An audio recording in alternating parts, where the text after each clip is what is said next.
Había que tomar una decisión, señor y señora. Vieron que los ataques financiados por Irán, por intermedio de hutíes, en la zona del Mar Rojo, y la verdad que tenían tomada toda esa zona con ataques permanentes, etcétera, etcétera.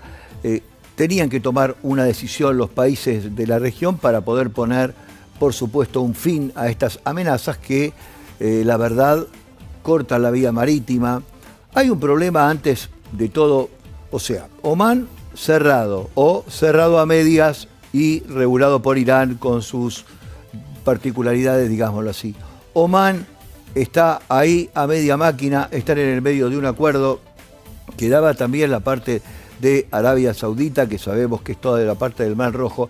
El problema, esto yo no se lo comenté, cuando pasa todos estos problemas que son precisamente los estrechos donde se mueve el petróleo, el gas y muchísimas de las importaciones de todo el mundo, hay que dar, cuando se cierra todo, hay que dar una vuelta enorme por todo África, que todo esto también, y esto es importante saberlo y analizarlo, y ahora le voy a explicar por qué y por qué le va a retribuir un gasto extra si no se logra equilibrar en su bolsillo. ¿Qué es lo que pasa? Es un viaje que es mucho más largo. En lugar de ir en forma directa, paso por Hormuz y salvo al mundo, tengo que dar, porque hay conflictos en todos lados, tengo que dar una vuelta gigantesca, donde por supuesto gasto más combustible, donde tengo que pagar otros permisos, donde hay una serie de inconvenientes que hacen que precisamente ese buque que tendría que llegar tal día, tal hora, con tal costo y tal movimiento, se atrasa, es mucho más caro y empieza a ¿qué? A subir, obviamente, el barril del crudo, las importaciones, etcétera, etcétera, y en donde termina repercutiendo en uno que es un ciudadano de a pie. Retomando el tema, y ya está ubicada el por qué es necesario que ahora Arabia Saudita, Turquía y Pakistán se armen de manera conjunta en lo que se llama una defensa mutua. Esto es un poco poner un freno a Irán, los ataques que estaban haciendo en el Mar Rojo, que atacan barcos, la verdad que son milicias que son muy poderosas, que están subvencionadas por Irán. Entonces lo que se arma en este momento en la Meca es precisamente esto, una suerte de convenio para poder hacerle frente a, digamos, a todos estos ataques que está recibiendo Arabia Saudita. Precisamente por estas escaladas que sufren en el Golfo de manera casi permanente, bloqueando navíos, energía, todo esto complica muchísimo el tema de la región. Vieron que cuando pasa también estas cosas y se ataca a Irán, Irán lo primero que hace es atacar estos países, que muchos son aliados de Estados Unidos, y ahí se empieza a hacer todo esta escalada de violencia. Entonces, lo que se logró, que me parece que es bastante coherente, es este acuerdo, digamos, de defensa mutua en la Meca este viernes, uniendo así a los aliados musulmanes sunitas de Estados Unidos, que están, por supuesto, muy alarmados por todo lo que es digamos, el problema regional que están viviendo y que están provocando un bombardeo a cada rato con misiles contra los exportadores de petróleo del Golfo. Esto es uno de los principales motivos del porqué de este acuerdo. Lo que tiene, digamos, como fin es, por supuesto, repeler las agresiones y formar una coalición defensiva que pueda, por supuesto, proteger todos los que son sus prioridades en este momento, que es la navegación, y también supongo que recibirá el apoyo de Estados Unidos porque sabemos que son aliados de ellos. El pacto incluye una cláusula de defensa colectiva, es de carácter puramente defensivo y solo promete apoyo mutuo en materia de defensa, declaró un funcionario turco. El acuerdo no estaba dirigido contra ningún actor específico, estaba abierto a que otros países de la región, por supuesto, puedan participar y complementar lo que se está tratando de negociar en este acuerdo. Esto fue más o menos lo que se planteó, este es el acuerdo que se firmó, queda abierto, como decíamos también, a la cooperación, o lo dejan abierto a la cooperación de otros países, y principalmente lo que tiene es, ante la escalada en Medio Oriente, y se lo resumo, Arabia, que está muy atacada en toda su parte marítima, Turquía y Pakistán puedan formar esta coalición defensiva ante los ataques que recibe de manera permanente, y es importante para cerrar el, digamos, leitmotiv que tiene este acuerdo que han firmado, que es una coalición defensiva, no es para agredir, no es para provocar mayor escalada, es para defender su propio patrimonio.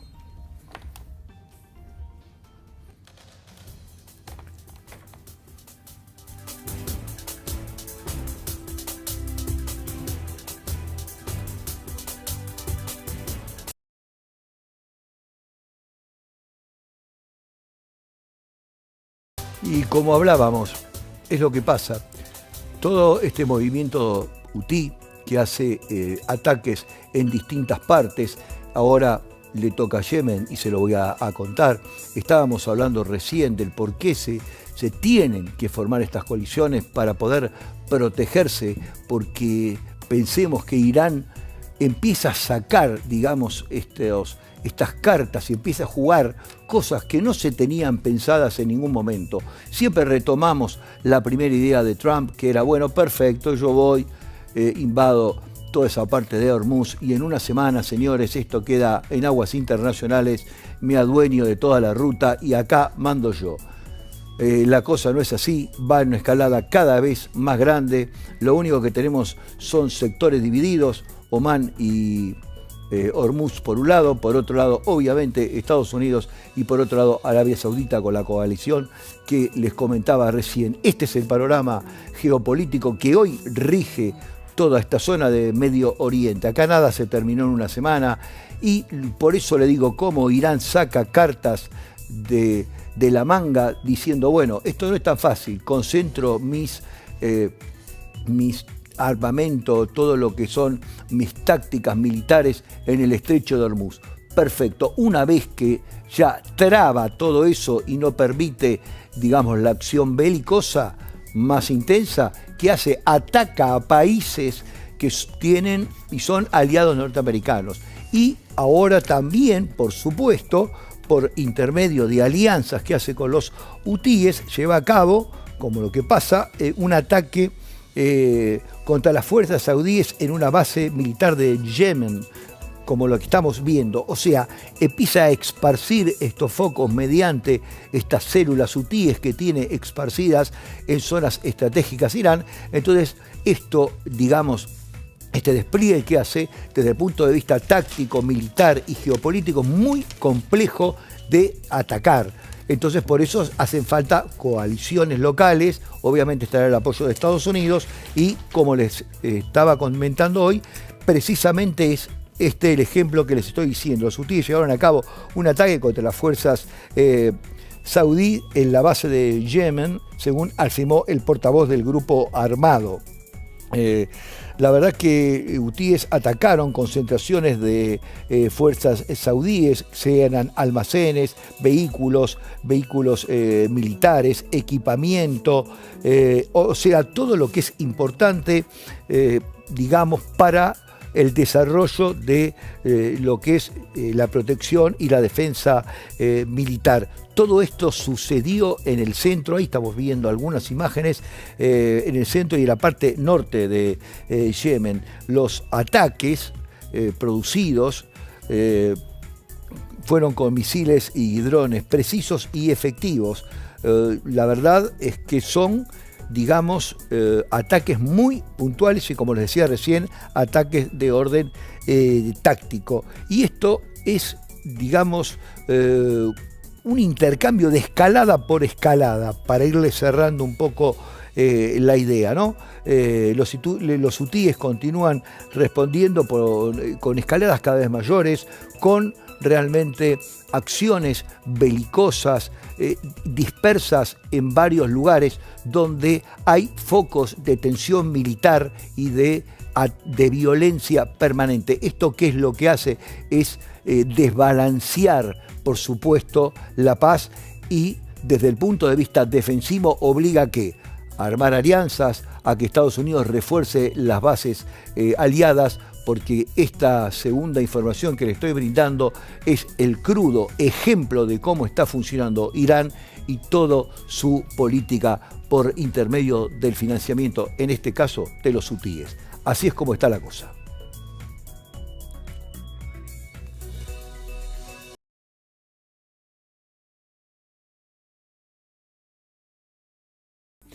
Y Putin se ve obligado a reforzar las medidas de seguridad después de los ataques tácticos que habría hecho en toda esta parte Ucrania. Recuerda que les bombardeó tanto puentes, trenes, almacenes, etcétera, etcétera. Todos son ataques tácticos.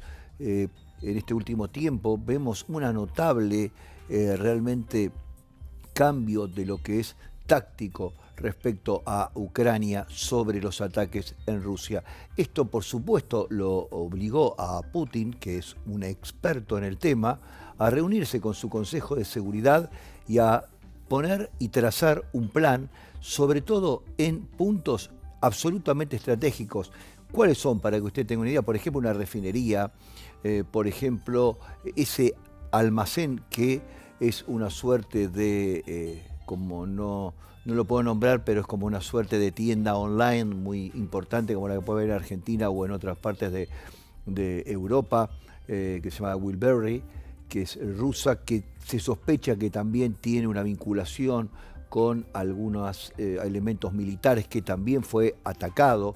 Entonces él se sienta con su Consejo de Seguridad y le pide, usa una palabra bastante extraña y muy común dentro del servicio secreto del cual él formó parte muchísimos años, por supuesto, le pide una suerte de estrategia contra ataques terroristas, llama, o sea, lo que son ataques de guerra le da ese viso.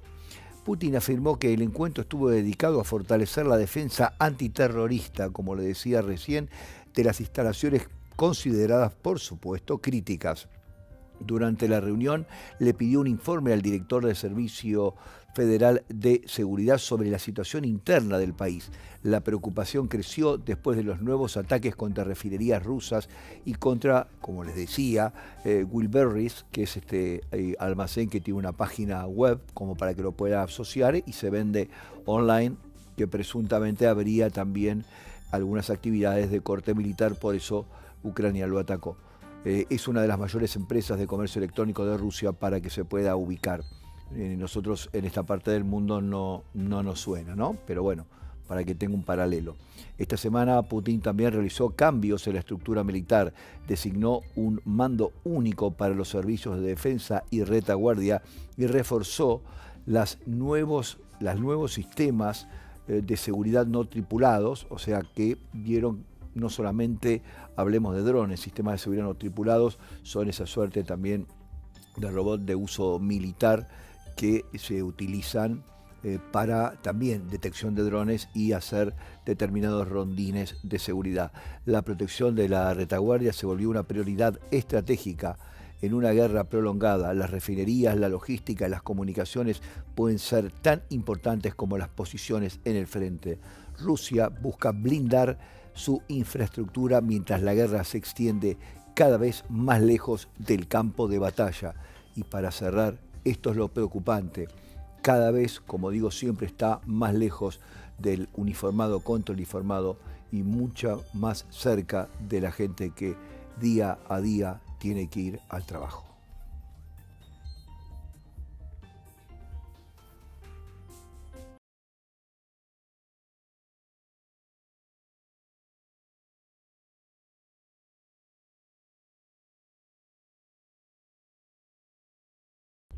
Y ahora es el turno del Senado de los Estados Unidos, que aprueba nuevas medidas contra Rusia, y esta vez realmente son muy severas. No son medidas, digamos, de corte anticipatorio o de una pseudo amenaza para provocar una reacción, sino son medidas que van a inferir realmente en todo lo que es el desarrollo de la economía rusa, porque ahora cuando le explique un poco va a ver que también compromete a otros países.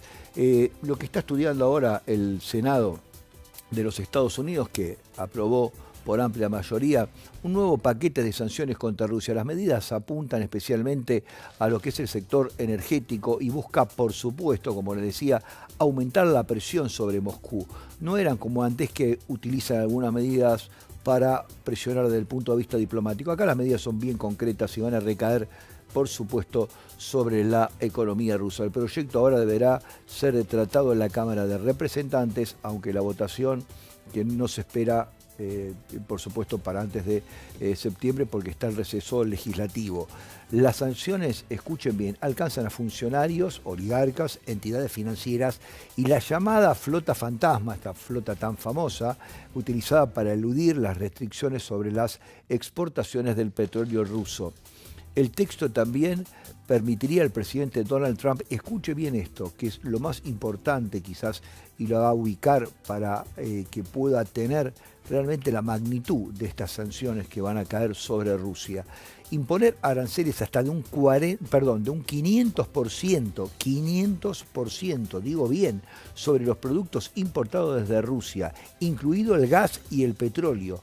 Además, y esto le decía que también involucra a otros países que son socios o aliados de Rusia, autorizaría tarifas de hasta un 100% sobre bienes provenientes de países que comparten grandes volúmenes de hidrocarburos, como por ejemplo China e India. La medida busca aumentar el costo económico de Rusia, o sea, de poder comerciar, y extender la presión también a los países que sostienen su mercado energético. Esto es un poco lo que está planteando desde el punto de vista político. Esto es un ataque a Rusia, digamos, sin misiles y sin drones, ¿no? Es un ataque directo a lo que significan las finanzas y, por supuesto, a todo lo que es su comercio exterior, que es uno de los puntales de Rusia. Las sanciones ya no apuntan solo a Moscú, sino también buscan modificar las decisiones de quien continúa comprando energía rusa, que es uno de sus puntales respecto a la economía, como le decía recién. Vamos a ver si realmente estas medidas del 500% y del 100% para los que le compren realmente logran estrangular aún más la economía rusa.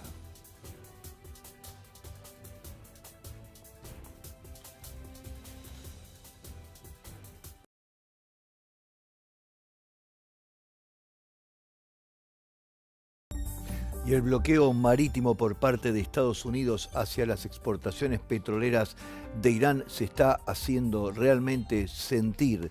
Hace una semana es la principal terminal de crudo del país, ubicada en la isla de Qajar, permaneció sin operaciones al menos por una semana. Según los datos citados por el Financial Times, ningún buque cisterna cargó petróleo durante ese periodo. Washington restableció el bloqueo a mediados de junio después del fracaso del acuerdo provisional para reabrir el estrecho de Hormuz. La terminal quedó inactiva desde el 31 de junio y, de acuerdo con las firmas que exportan del lado iraní, dicen que el bloqueo es total. Las imágenes satelitales mostraron las zonas de carga vacías durante varios días.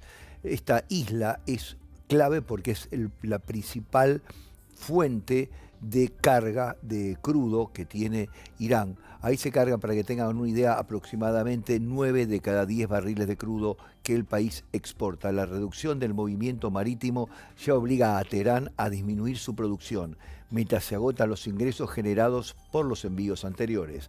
Cuando un país depende de una terminal central para exportar su principal recurso y este es bloqueado, puede tener un impacto económico mucho mayor que aplicar, digamos, a múltiples instalaciones. Lo que hicieron esta vez fue paralizar la boca de expendio principal de Irán.